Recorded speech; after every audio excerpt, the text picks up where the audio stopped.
Yeah, we're ready. Okay, so let's go ahead and get going. I know some other people might come on, but here's the deal. We are going to be recording this, and later we will send this out also in a YouTube link for everybody, because there's going to be some important information, both attorney and mortgage-wise, that you definitely want to pay attention to. So I'm going to start off like this, guys. There's a lot of uncertainty. There's a lot of questions I've been getting asked, and here's what I'm going to tell you. Remember this statement. It's not what happens to you, it's what you do when stuff happens to you that makes the difference of what your outcome is going to be. And I want you to remember that as we go forward, because the one thing that you control over all the outside forces is what you do on a daily basis. And I just want you to know this: if you stay engaged with the office through online measures, if you practice just reasonably good business habits, and we're going to cover a couple of those while we're going through this, you're going to be fine. There's going to be a blip. It's going to be a little painful, but we're going to get through it. That's what you need to know. Back in the early 2000s, I don't know if y'all remember, some of y'all might have been too young to even know what the hell that was. We had a thing called Y2K. Y2K was one of the biggest hysteria things, and it led us into a recession, okay? Shortly after that recession began, we had 9/11 happen, and that caused a huge, fast economic downspin in the market. What happened during that time? The government reacted, stock market went to hell in a handbasket, people didn't travel. Very similar things to what we're going on right now. Different factors, similar results. By the government acting and doing things, they lowered the short-term rates. Does that sound familiar? Like Sunday's actions? And they got through the time period. Mortgage rates came down. And guess what led through that recession and getting to the good side? Real estate. So what I'm going to tell you is how you react and respond and you lead your clients is going to dictate a lot of what you get out of the next several months and ongoing. I can tell you I'm not fearful. I'm concerned. But I know if we go out there and we act and we help you guys with the best information, we're all going to be fine together. I'm going to ask you to do me one favor. If you're on this and you have your microphone turned on, I want it off, because we will have an echoing effect going through it. If you want to ask questions, this is going to be an open format. I have Noel and Sarah behind the iPads. And if you have a question, chat. Just type a little message out there. They're watching it, and they will let me know as questions come up on the screen. But please mute yourself, and that'll make things a lot better.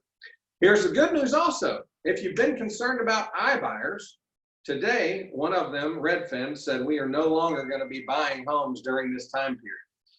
I talked with somebody the other day, and they said that Opendoor was having some reaction to what's going on in the market out there. So we may see a receding number of iBuyers, which will give you more opportunities to be the lead source to communicate with sellers. We just need you to go out there and learn the tools today to go communicate and take that on. So if we know that 5 to 10%, maybe even a little bit higher, of homes below 500,000, we're going to iBuyers, guess what? That is now freed up to talk to you. So let's act on that. What I want you guys to also do is, the one thing that you need to do is go look at all your expenses. Cut out any unnecessary expenses. Look at things that you can control and get control of those, and make sure that you have the leanest, meanest ship, and spend money on stuff that you can get a return on that investment. So if you know that you're gonna be able to get leads from something, then go ahead and do it. But I would concentrate on lead generation activities and expenditures versus wasteful stuff. Now, I've got Sarah Dudley sitting over here. There have been a whole lot of changes going on out there with county closures and things going on.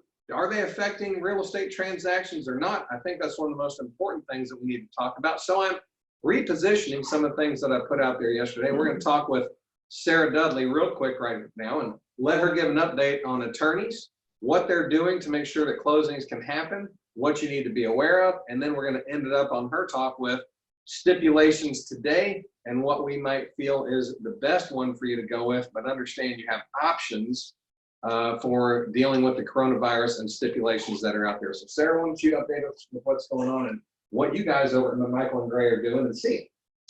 So everything's business as usual for us. Extra precautions at the closing.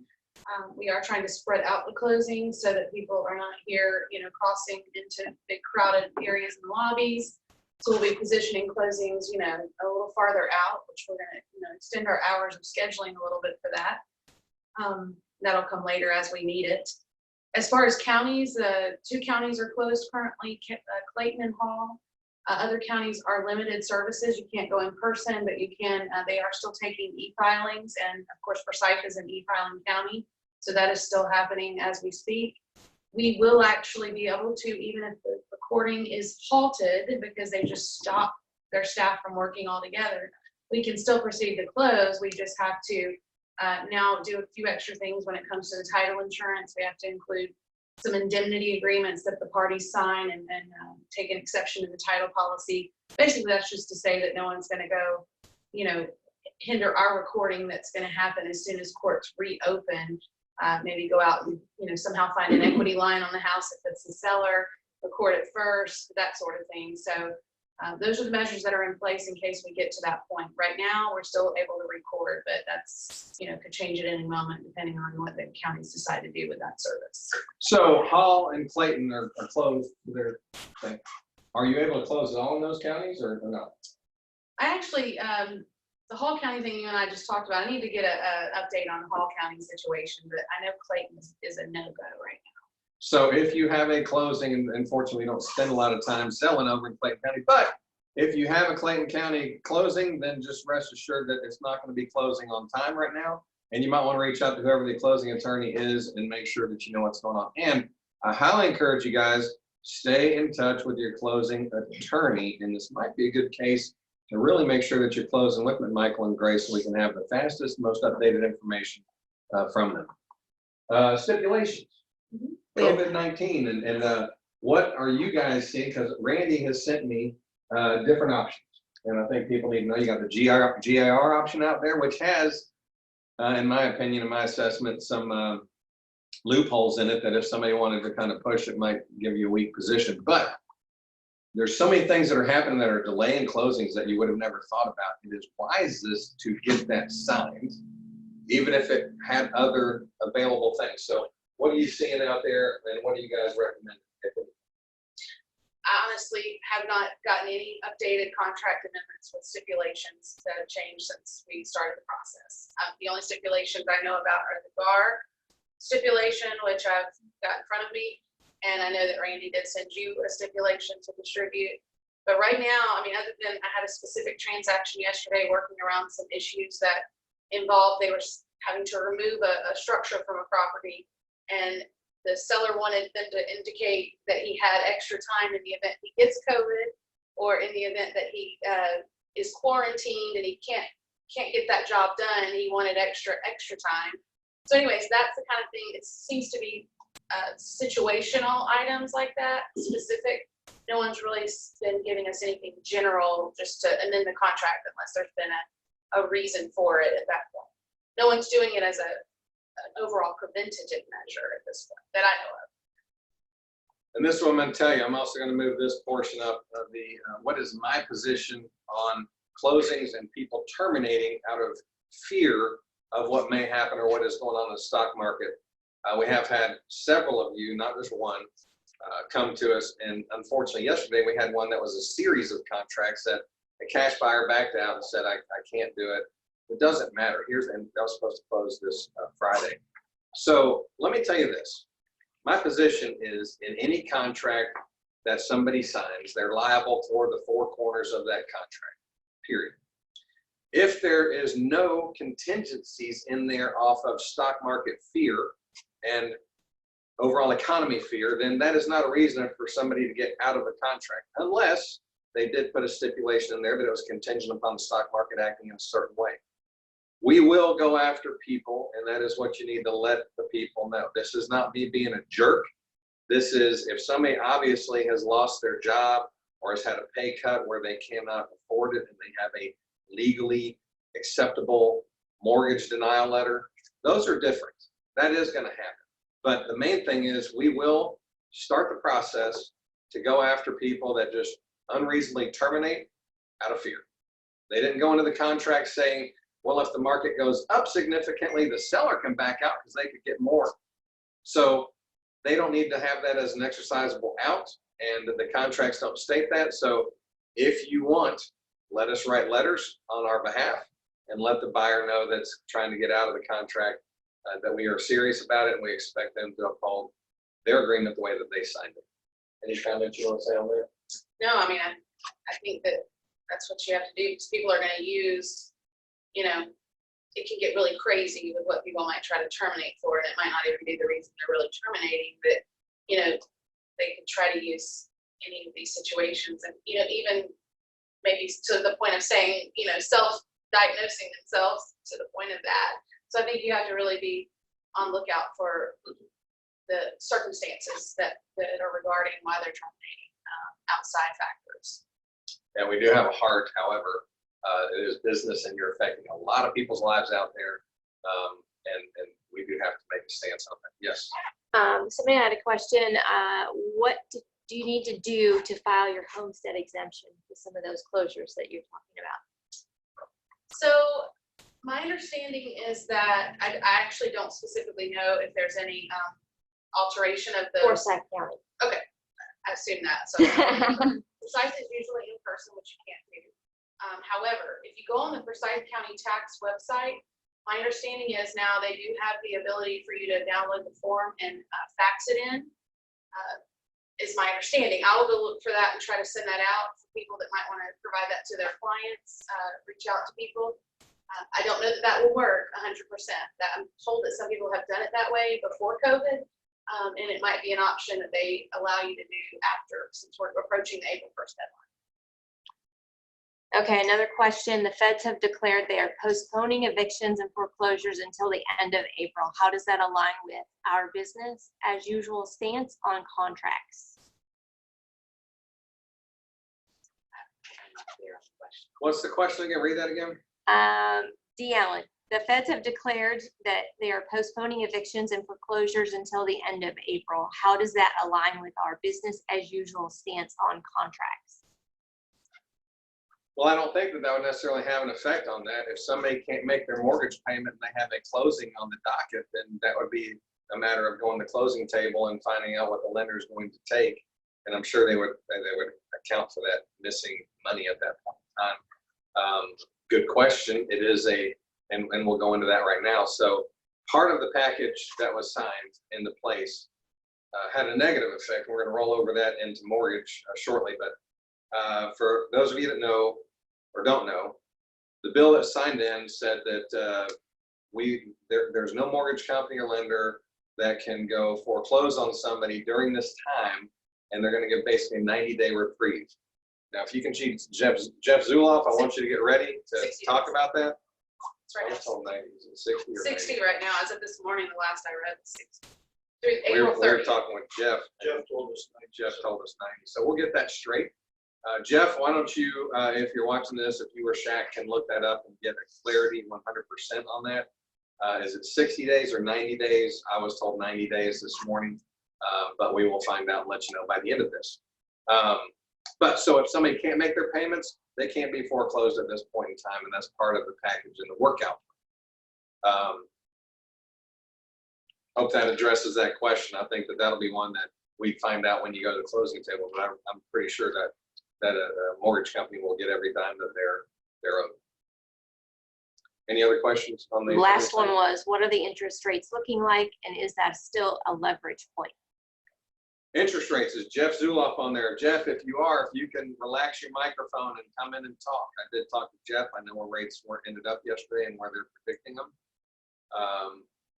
Can you see Jeff on there at all? He's on. I'm pretty sure. Yeah, he's on. Jeff, can you hear me? Can you guys hear me? Yeah, now we can. So Jeff, why don't you tell us one, you told me this morning that was a 90-day reprieve on past payments, no foreclosures. Do you have a specific number? Is it 90 or is it 60? I heard 90 is what I heard, so. Why don't you get 100% verification on that before the end of the meeting so you can pop back in on that. But why don't you tell me what rates are today and go ahead and go into that. And by the way, Sarah. So this has been, just preface it with, we all have to stay positive. you know, in the long term, this is all going to work out and everybody will be rewarded that hangs tight here. But, you know, it's been very turbulent times in our industry as well. Rates yesterday alone went up over 0.5 point for most lenders in one day. We received 3 or 4 rate sheets in one day. You know, with the announcement of the federal government, you know, putting in the quantitative easing and spending $700 billion to, you know, $1 trillion here to help kind of bail people out here. You know, there's a lot of fears what's going to happen here with unemployment numbers. You know, could it spike to 15-20%? And what does that mean if people aren't paying their mortgages, right? So people aren't paying their mortgages, is there going to be a higher default rate like there was in 2008? So what that's doing is a lot of people knowing that the federal government's going to have to print a lot of money right now. There's a lot of fears around you know, mortgages and investors buying mortgage-backed securities. So there was a huge sell-off yesterday, and it caused rates to spike. So people, typically we would see when people flee to safety, you know, when the stock market's bleeding red, they're going into mortgage-backed securities and things like that. But with the news announced about the possible 90-day reprieve, that means those investors that buy mortgage-backed securities aren't going to get paid for 60 or 90 days. That, you know, causes a lot of uneasiness. So plus, if people can't work, they can't get paid. If they can't get paid, they can't pay their mortgages. So All right, by the way, Jeff, yeah. Jeff, it's 60 days. We did get confirmation. It's 60-day reprieve, not 90. Hey, Terry, can you hear me? Yeah, we can hear you. It's just really soft. So I'll read it to y'all directly. So it's actually even not 60. So they basically, President Trump on Wednesday directed the Department of Housing and Urban Development to suspend evictions and foreclosures through April as Americans grapple with the fallout of coronavirus. The Department of Housing and Urban Development is providing immediate relief to renters and homeowners by suspending all foreclosures and evictions until the end of April. So Trump said at the White House press briefing, so we're working very closely with HUD. So really it's actually through the end of April. Right. Okay. There's your answer. So Big, important answer, and it's important that y'all understand exactly what that is. Okay, so rates are at 4%, right? roughly around 4% across the board. I called some of my other friends in the industry, and you know, there was a lot of helter-skelter yesterday. I called my old company at Ameris Bank, and they're at 4% charging a point. I said, you can't get a rate without charging a point, and they said no. I said, that's crazy. You can't even give somebody a rate without charging a point. And they said no, they have to pay a point discount to get 4%. I priced one out yesterday at 3.875 with 0 points. I called my buddy up in Massachusetts who's a broker, and he had a rate sheet that was like 3.75, and he had to charge a point. So it's all over the map right now with pricing, and there's big spreads in what lenders can do. It's like something I've never seen before. So these are definitely challenging times for us as well. Yeah, so what are 5.1 and 7.1 rates?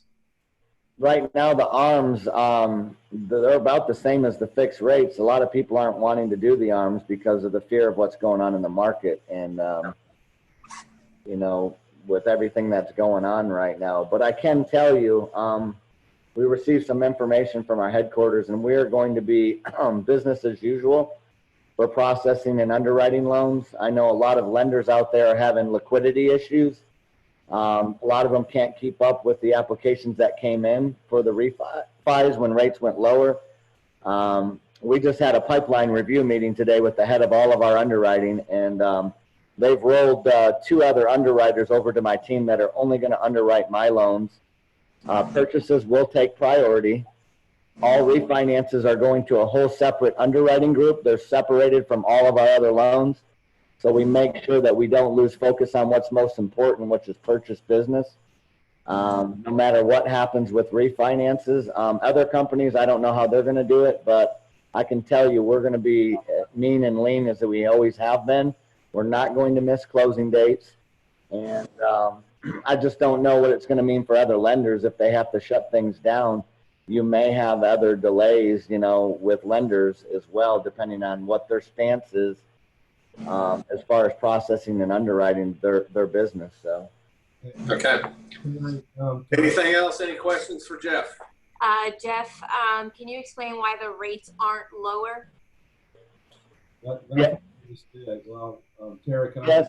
So basically, in a nutshell, is because right now investors don't know where to put their money. So they're selling the bonds and they're also selling their stocks. So right now, if they sell bonds, if investors aren't buying mortgage-backed security bonds, that's going to cause rates to go up, at least in the short term, until the markets settle down and there's some semblance of, you know, sanity here.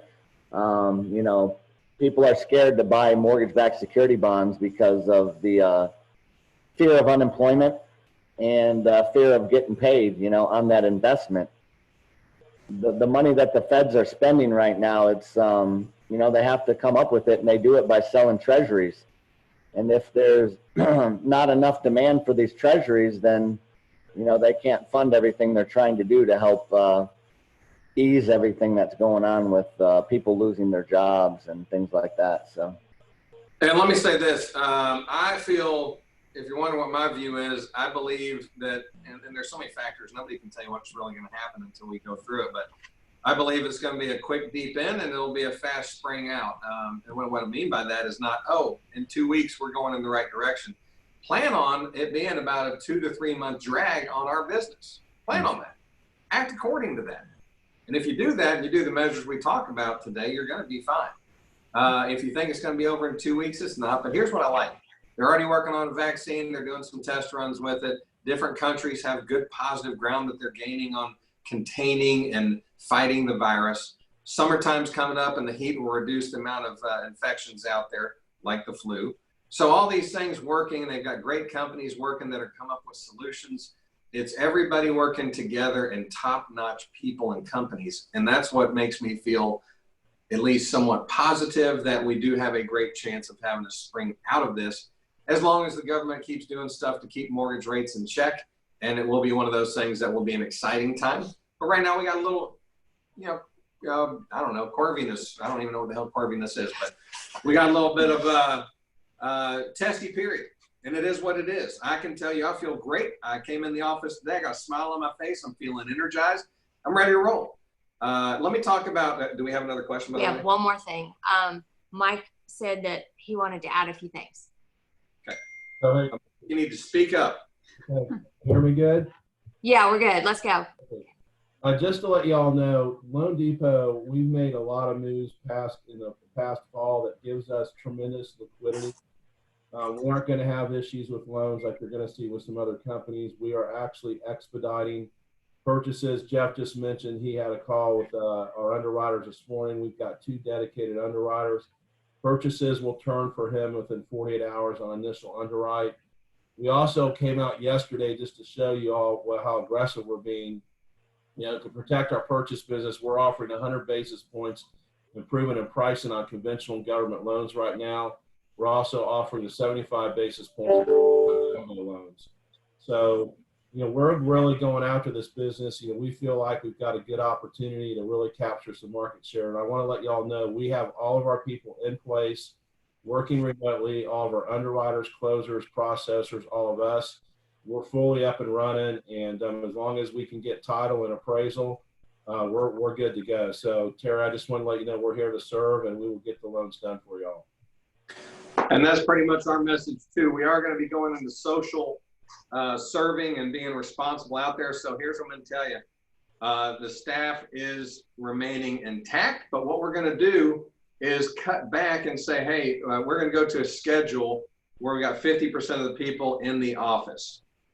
We are staffing up. We are going to be running managers through the Dawsonville office, as we reported the other day. The whole goal is to, during this time period, keep as many people out of the coming office as possible. So if you're in the Dawsonville area and we can just have you drop some stuff off, we'll go ahead and bring it in for you and make it that easy. So we'll be out there 4 days a week. Staff today, we're going to be putting out a calendar, and we're going to be basically having 50% of the staff in the office because we can do so much online. So our goal is to act socially responsible.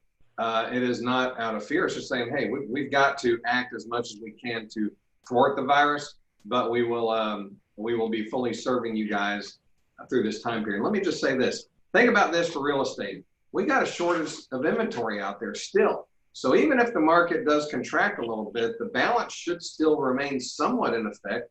Whereas before in 2008, we had an oversupply and it was horrendous. Today we had a shortage. And so now you might actually kind of get to a balanced market over the next several months. And, I would focus on that. My message to a buyer would be, if you've got the right payment, the right interest rate, and you like the home, never a better time to buy than right now. Be the one out there that you can go buy the home and get what you really want to live in. I'm living proof of what my belief is. I closed a home the other day. The agent called me the day before and said, what are you going to do? I said, we're closing. We are pro real estate and just want you guys to be aware of that. Home the other day in Windermere, $599,000, had 3 offers in a 24-hour period. Lori Watkins had a home that they did back out. It was a cash buyer that backed out. A $699 home. She backed out. She put it on the market the next day, had multiple people wanting to write offers, and had about 5 people wanting to go the first day. And this was Monday, people, so it's not like this was last week. People are still looking. People are still buying. Your job is to get out there and get in between as many of those as you possibly can. That's what we do. So staffing at the office, you will notice a lighter number when you come in, but everybody's still employed here. So we're here to fully serve you. If we can help you with marketing, reach out to the marketing department. We want to do what we can to help you during this time. Tips for success. Let's talk about what you can do over the next couple weeks since you're going to be spending more time at home. Let's use it wisely. What about that CRM? What about that database that you've been putting off? Have you dissected it out and said, hey, I'm going to have my A+ people here? We've talked about certain things for a long time, and I know life gets busy and stuff, but right now during this slow time, right now while you're at home, let's take advantage of it and really get your foundation into a nice, neat pile that maybe it wasn't before, and take advantage of it. I'm going to give you 4 or 5 different production coaches that I'd recommend. You go watch their YouTube channels, which are free, and they all have great topics, and you can go, hey, I need to work on time blocking. Great. Go watch 4 or 5 different videos from some of the best trainers out there on time blocking, and then figure out how you can start making your plan accordingly with that. With that, I'm going to tell you, Tom Ferry, excellent coach, real estate coach when it comes to overall business principles, technology, kind of a blended approach for real estate today. Good energy, motivating, very good person, Tom Ferry. Mike Ferry, his father, called the grandfather of real estate. He probably was a grandfather of real estate. He started real estate coaching. He's a little older. His principles are business principles. It's about script practice, role play, being the best that you can each and every day, dressing up to go to work. And, it's fundamentals, not so much technology, it's business fundamentals. You've got Jared James, who's about social media, creating video content, doing a great job of socially engaging with people out there using online measures. And by the way, this is something that I highly encourage everybody watching this, is to get comfortable with being uncomfortable. And if you go, I don't want to do video, I don't sound good on video, I don't look good, get over it. We all see you in person, right? If you're ugly and fat, you're ugly and fat. Big deal. Guess what? When you're on video, you're gonna be ugly and fat. Who cares? I can say that because that's how I am. I've gotten over the video insecurity. You need to also, especially during this time, because not so many people are going to want to meet you face to face.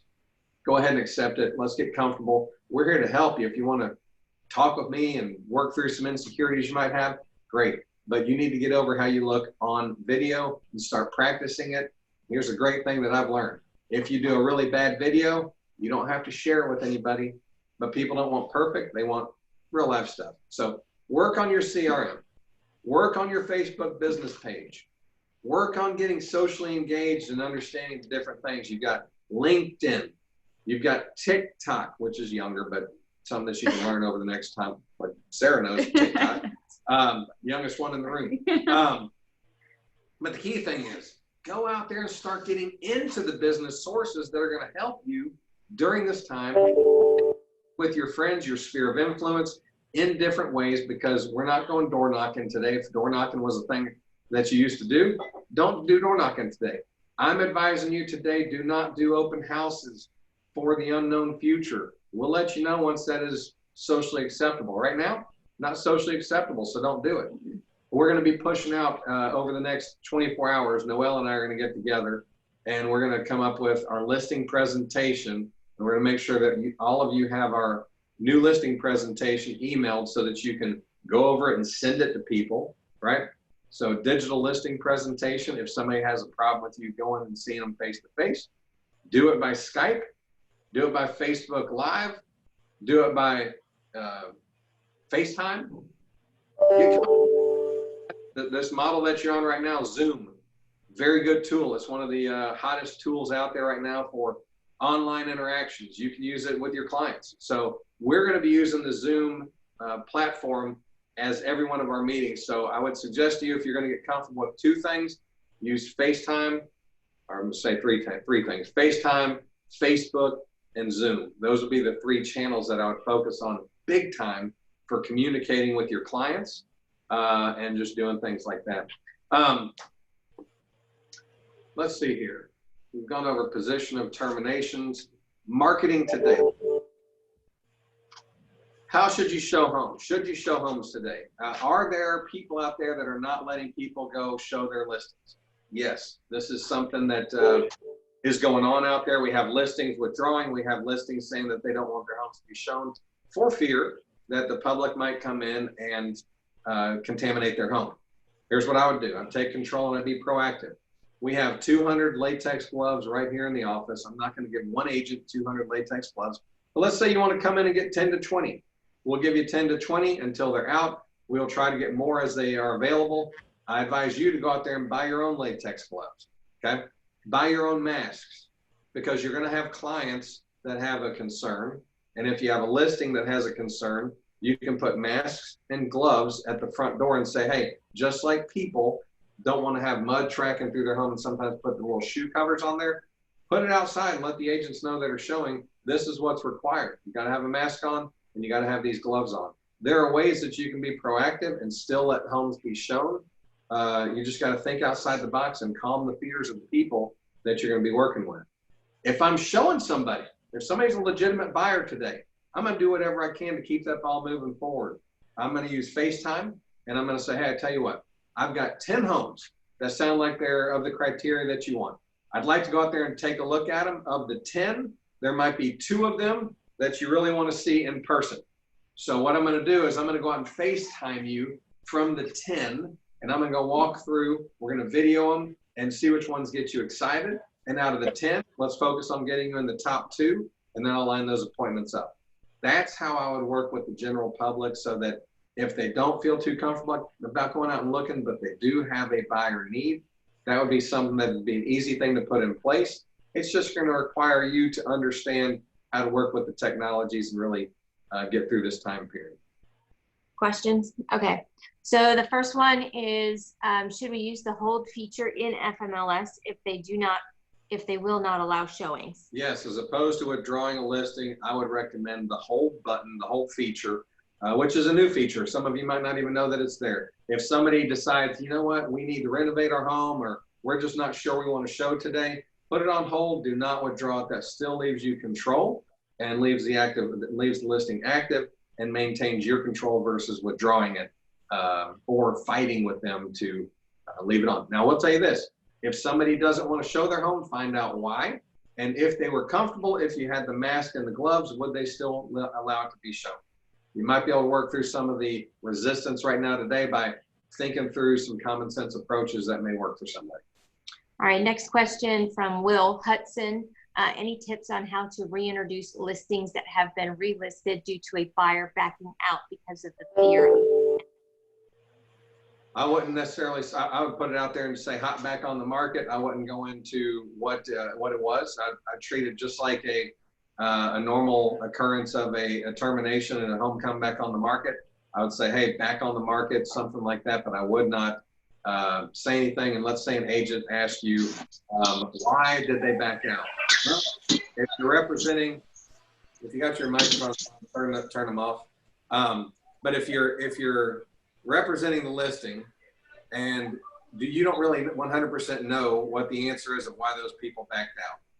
So I wouldn't go into any assumptions. I just say, don't know why they backed out. They did. It wasn't related to the inspection.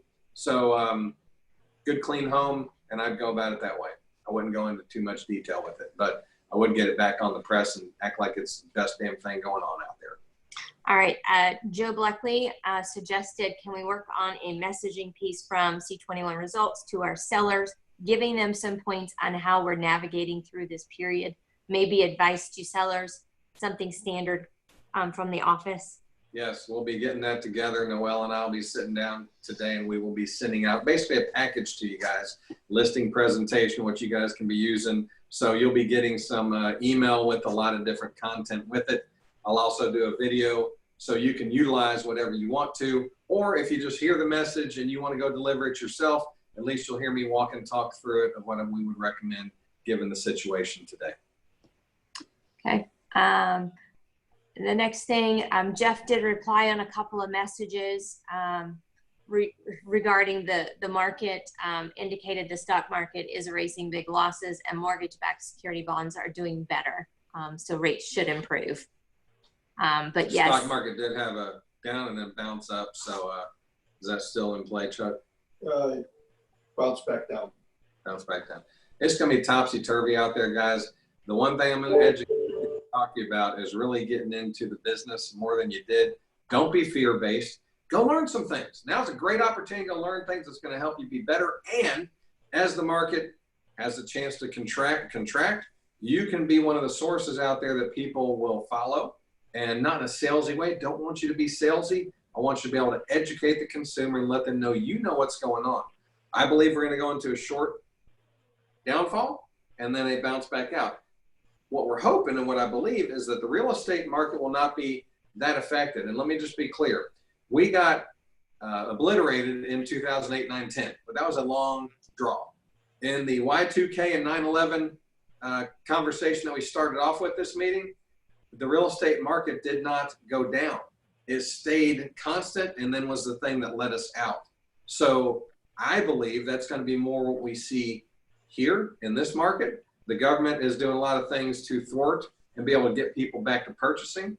I subscribe to Equifax, and they sent me an email last week and said, hey, we are being proactive as a credit reporting agency and talking to other vendors to find out what we need to do so that if somebody's had good credit up to this point in time and they have the coronavirus blip, what should we do and how can we minimize that blip as long as they had good credit report before then so that we can get back to normal buying patterns. So the thing that I like about that is everybody is reacting and responding right now to be forward thinking for when we come out of this.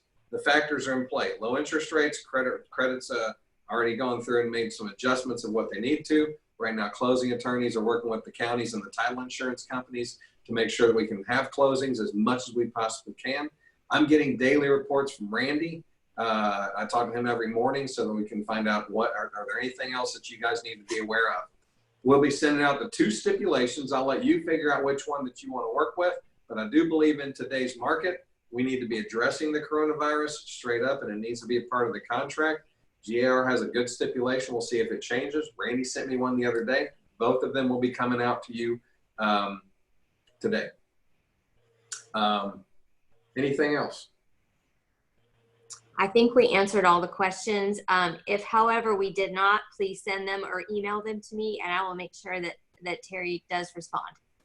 And this is what I'm going to tell you. We are open for business in a common sense, logical, and socially proactive place. We are, as of tomorrow, going to be going with 50% of the bodies in the building. However, we're 100% staffed up. You're just going to see a rotation of people through the week. We're going to be watching things, and I will be updating you guys regularly. I would advise you to get involved with a weekly a meeting group that we've got. We've got weekly groups that meet each week. They're 1-hour sessions. We'll be sending those times out also. You need to get engaged and hear others. It'll be by online measures. And what I would encourage you guys to do is really study YouTube, Facebook, FaceTime, get into your Facebook business page up, get focused on not being fearful, but getting into the business. Brian Buffini, Mike Ferry, Tom Ferry, Jared James, Grant Cardone, if you want to go 10X. Anybody else you'd recommend? That's 5 right there, guys. I'd go be a junkie right now of positive energy, positive business messages, focusing in on what we send out. We'll be sending the trends and stuff that are going on. We have had cancellations, but I'm going to tell you this, we've had more contracts than cancellations. So there's a ton of people. I want to share the good positive stories that are going on out there so that as somebody says, should I buy today? Your answer can be, you know what, there's a lot of people that are buying today. We understand you being concerned, but really if you got the right home and the right payments, we're suggesting that you go forward because this should be a short-lived thing and we bounce back out as an economy. I think if you say that to people and you're convinced about it, then they will follow right along in the path. And that's not salesy, it's real. And we do have a lot of people in a lot of different price points. And just remember this, your job is to go out there and find the sellers, find the buyers, and jump in between them and be the agent that leads them through the deal. We'll be keeping you guys up to date. Be looking for the email from me and Noelle. Noelle, is there anything else? No, I think that's it. Y'all have a fantastic, positive day. I'm very positive. We're going to lead you through this, and we'll keep you up to date in every way we possibly can. Thank you very much for participating. Bye-bye.